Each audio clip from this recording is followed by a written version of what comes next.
Hey there, everyone.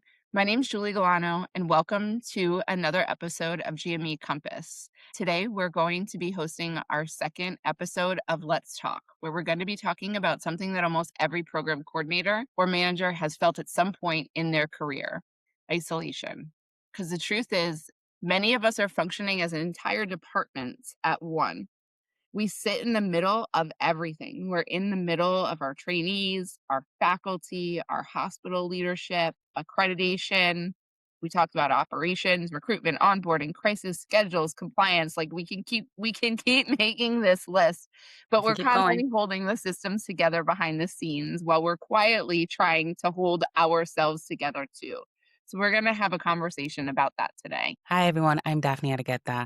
And as Julie said, this is such an important topic because one of the major reasons that I think that isolation exists in GME, especially for program coordinators, is at baseline, no one understands what we do. And that plays a big role in how we feel when we're doing a task. Like you said, we are managing, holding everything together, but we're actually not really part of each thing, if that makes sense. We are part of leadership up to a certain extent, so we're kind of still in the middle. We're not the residents, we're not the fellows, we're not so we're really in the middle. And that makes it really isolating at times because we'll have meetings. Yes, we'll get together and, you feel the camaraderie at the time, but then now you step aside and you go now back to your desk to now complete these tasks and you're alone. Yeah, yeah.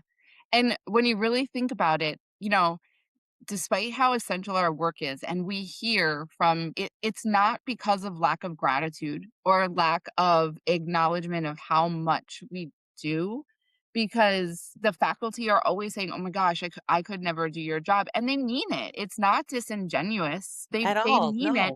The trainees will say it. Your PD will say it. But I think so many GME professionals are still feeling like they don't fully belong because of exactly what you're saying, Daphne, because we're kind of a little bit in all of these spaces. We're a little bit a part of the residents, but we're not a resident. We're a little bit part of the GME team, but we're not clinical. It is our primary role as opposed to a complementary role. So we're not really there. We are administrative and operational, but education's different. It's kind of like coming from OBGYN. As soon as a patient walks into the emergency room and they even are remotely pregnant, what happens? They're like, ah, not it. Like, Yep. Not go it. Yep. upstairs. Colby. Go. It's kind of like that being a part of an admin or an operations team at the part of the department because we're so weird and we're so different. So as soon as anything comes that's remotely anything education or GME, they're like, We're like, go over to Julie's desk if you need to go over there. So I think a lot of those were kind of fit in all of these places, and all of these places welcome us, but we aren't immersed, or we're not a perfect puzzle piece at the same time in any one of these places. no, yeah. And like you said, everyone understands, at least within, like you said, like GME, the institution, the departments, like they understand how vital we are to these roles. As to your point, could we do their role? No, but they also could not do ours. One of the things as we've seen is where program struggles when they don't have that coordinator or that manager for whatever reason. I feel like a lot of program coordinators and program managers, GME professionals, we walk into rooms or we sit at the table and we have these little voices in our head that are constantly questioning, does our opinion, does our feedback, do our thoughts and ideas and suggestions carry the same value as everyone else's? Even though the reality is we all know, they know, we know the program can't function without us, but we still do have that voice inside of our heads. And I think if we want to be very honest, as we promise here, and have an honest conversation, the truth is, and maybe this is how I validated that voice inside of my head, I would think that they valued my thought or my opinion less when we're sitting in certain meetings, or if I'm pushing back on an idea, or if I'm pushing back on a process, because I don't know what it's like to be a resident, and I don't know what it's like to be a physician.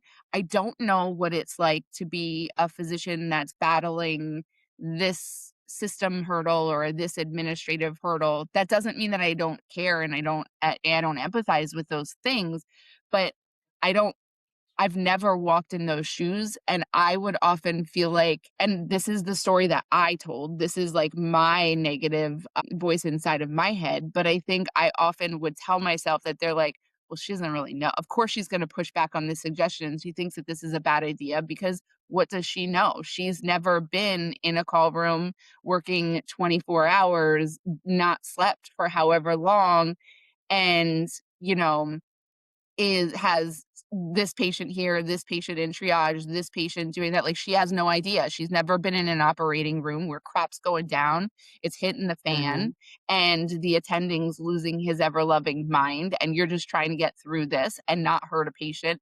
Like, I don't know those things. And I feel like sometimes when I'm sitting at the table, that's what my voice would say.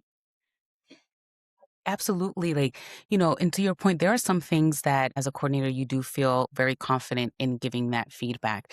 But as you said, Julie, like when you're in those tables and, for example, you're trying to figure out a call schedule and, logistically, oh, well, what about this? Well, no, that doesn't work because, and all to your points, then they start spitting out like all the things. And you got to think about this and then this. And if they pull this one, then that's going to leave triage and then this and then that. And you're sitting there and you're like, oh my gosh, then you start having the negative thoughts. I'm like, okay, maybe I shouldn't say anything because I don't know what I'm talking about. And, and then that just adds to the isolation because then there does get to a point where they're like, oh, well, what do you think? And it's just like, nothing. Right. Are you sure? Like, and there were times actually my program director would look at me, she's like, you have nothing to say. And I'm like, no. Right. And it was just, and at that point, I think is, and then she would come back and be like, did did we say something? It's like, well, like, yeah, like, kind of like I kind of felt like out of place now because I, all these concepts and things that I really wasn't taking into consideration. And although it wasn't your intent to make me feel, and I hate to say the word like dumb, but at that moment, like I felt dumb and out of place and like I should not be here because I don't know what I'm talking about. And for new program coordinators, that is probably one of the biggest challenges because if you don't have and we've had empowerment from our leadership, like, right, so at some point it does feel better and things like that, but as a new program coordinator, sitting at those tables where you're still even trying to figure out just that baseline what we're supposed to do, and then really feeling like you can't give any feedback like at all because of the fact that you don't know what you're doing. Yeah, and I think I am trying to think. I think I've had 6 program directors over the course of my career, right? And I've had every combination of relationship between them. I've had programs where we were this, right? Like, she didn't make a decision without me. I didn't make a decision without her. It's just like it meshed from the jump. I've had program directors where I had full autonomy, where he was like, "This is your wheelhouse, this is your expertise, and I I trust you, like, own this." And if anything from an operations accreditation, anything like that would come, he'd be like, "I don't know, ask Jewel. Like, that's Jewel's area, ask Jewel." But then I have had also program directors that didn't necessarily work to build that trust and that psychological safety in that dyad. And no matter, she was very passionate about, like, she, in my opinion, kind of lost sight of, my belief has always been the role of the GME team, program director, program manager, any of the leadership positions. It's not about the residents. And that's not to be said in a negative way. It's Yes, about the clinical learning environment. Your role as an correct. education leader is about the clinical learning environment.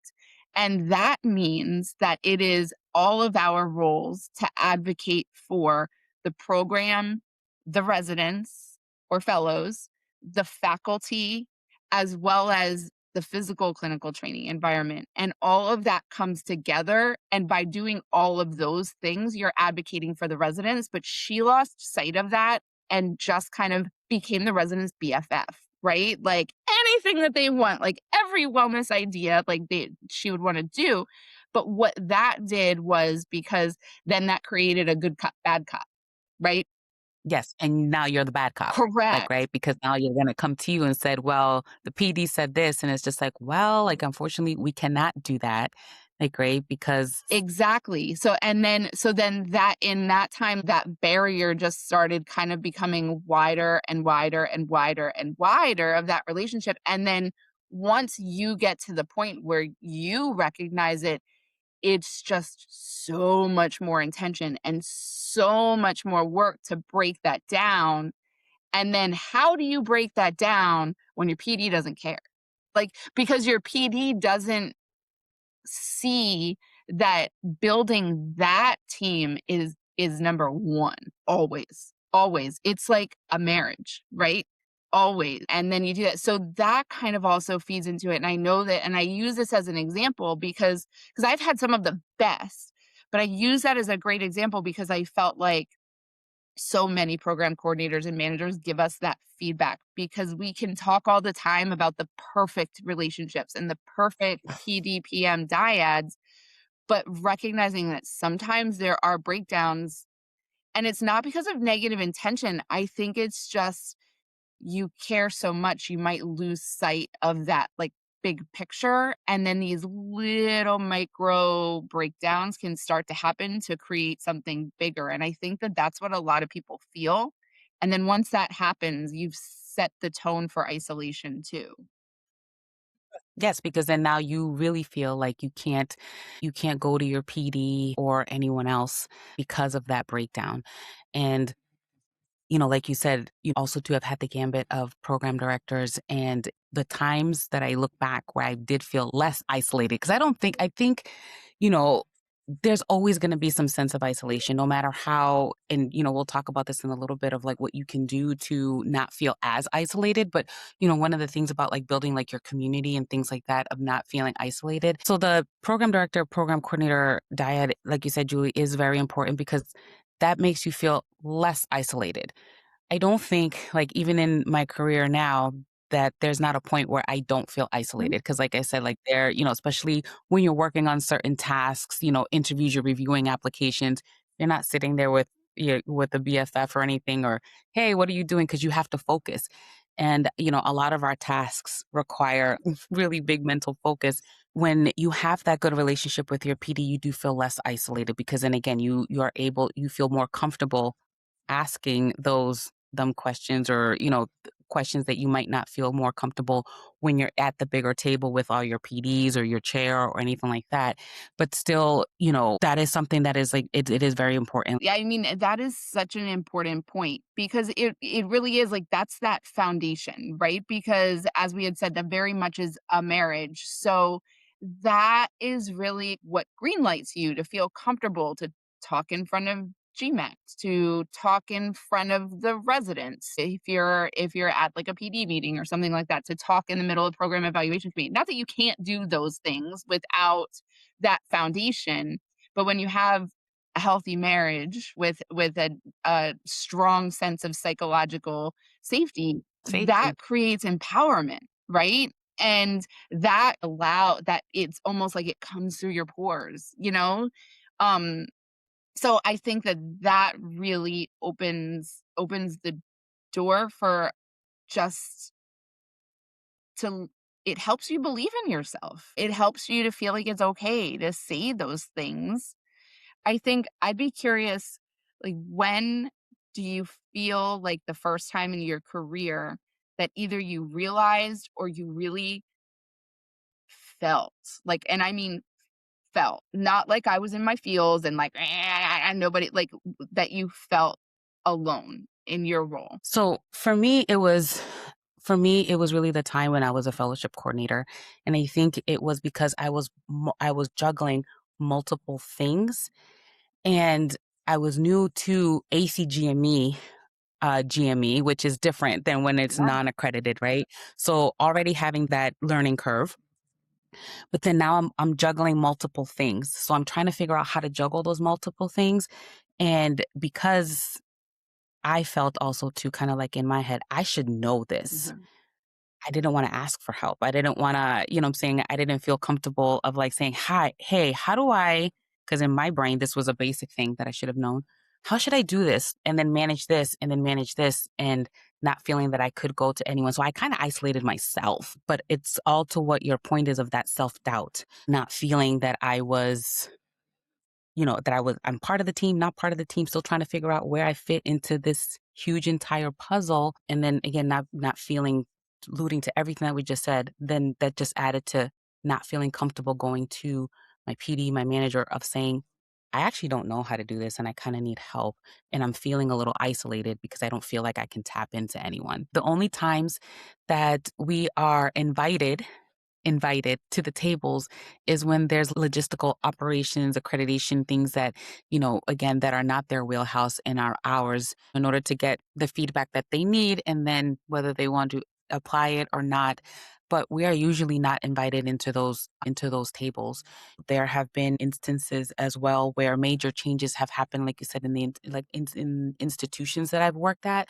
Um, that again, everyone else, like you said, everyone is privy to these conversations. And, when it comes to the coordinators, it's like, well, you really didn't need to know. It's just like, well, I kind of did. I kind of needed to be part of this. So does that mean am I part of this leadership team? Am I not part of this leadership team? And so it does again to add to the isolation. It's just like we're cherry picked as to when or what tables that that are felt that we need to be in. Now, do we need to be in all of them? No, Mhm. because again, there are some I say all the time, "Oh, don't give me access to something that I don't need." Like, right? I have plenty of access to the things but in those conversations, especially when it affects the trainees, when it's going to affect our program, if it's possible that it can affect our accreditation, we're thought of last because it's again not really understanding that we're important, but even outside of that, like leadership, stakeholders, not understanding also too where we fit in all these different spaces. Like you said, there was like, oh, you should go with the trainees. Actually, no. Like, if anything, I would be closer to the leadership side. There are certain tables we're invited to, and there are others that we're not.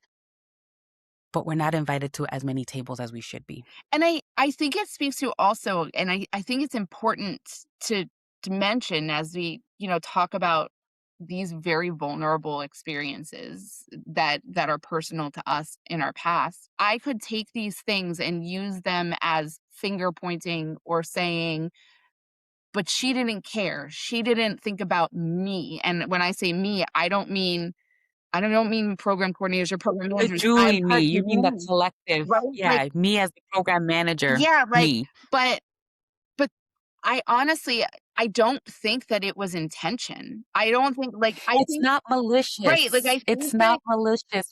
it's important, like, as we like, having this conversation, these very vulnerable kind of big examples that we do talk about that while those feelings cut really stinking deep and it freaking hurt, and I even had said I think that that was the first brick that kind of left me to know that, like, this is always gonna be a divide. At the same time, it wasn't the person that hurt me, so to speak. I mean, of course, but not so it's a culture and a system and it's a breakdown that's so much bigger than saying of course I could have went to my chair and said like, "Hey, like this really bothered me," or what absolutely. But I think that it's a culture of GME thing that needs to be starting to be talked about and broken down more. I don't really think that a lot of these examples are necessarily people issues, you know? No, again, it's just the way we talk about, like, the breakdowns in the healthcare Yeah, system, like, yeah, right? This is the breakdown in yeah, GME. And it's one of those things, again, like, talk about the breakdown, and then we start try to dig into like how do we fix this? Like how do we provide more access? How do we get more resources on these things? And like you said, it's a topic that we just have to keep talking about, that we have to and again, like you to your point, like it's not malicious. Again, everyone just doesn't really understand like where we fit into this puzzle. Mhm. And but it's really important that that you start building kind of like a community. And we talk about this a lot. This is also why, again, one of the pillars of what GME Compass is about creating that community. Because again, for me, that community was at Mog. It started with at Mog. But that way you don't feel alone, because again, we're all OB, ER, IM, cardio, doesn't matter what you're doing. We're all doing the same thing. We're all focusing on CCC at the same time, pulling all this data, but then also to doing evaluations and, things like that. Yeah, and I think really that's exactly why GME Compass exists, right? To create connection, to create relationships, collaboration, mentorship, shared resources, all of this leadership development that we're talking about, creating a space where program coordinators and program managers no longer feel like they're having to navigate this profession completely alone in a silo. We want to encourage everyone to build intentional networks and participate in different national organizations, conferences, and stop feeling like you have to reinvent every process or workflow or challenge by yourself. So by having a village in GME, I feel like that matters, because as we're talking about this culture change, and really what we're doing is we're building each other up so that we can start to break down those barriers and that culture of recognizing that we are the part of the leadership team, and it's very much a leadership dyad and a partnership.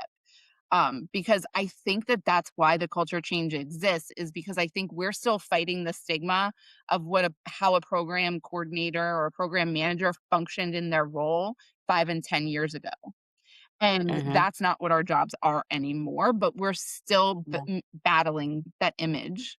So I think your village in GME really matters. So if you've been feeling isolated in this work, I think this conversation is something that is for all of us to have, and to really, reach out, whether you reach out to GME Compass, and us, and as we start building more of a community and different types of, discussion boards or groups or different projects or support networks or clubs, like book clubs, journal clubs, those types of things.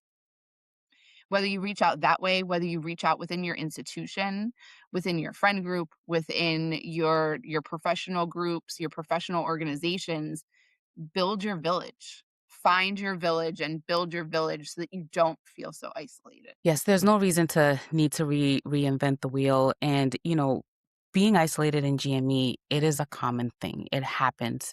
It's unfortunately the nature and part of the process. And, which is why it's important to be able to build that community.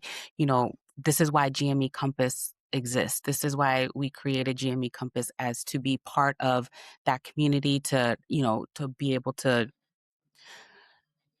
this is why we created GME Compass, to add to that community so you don't feel isolated and you don't feel alone. So continue to tune in, and thank you for watching this episode. Thank you so much, everyone.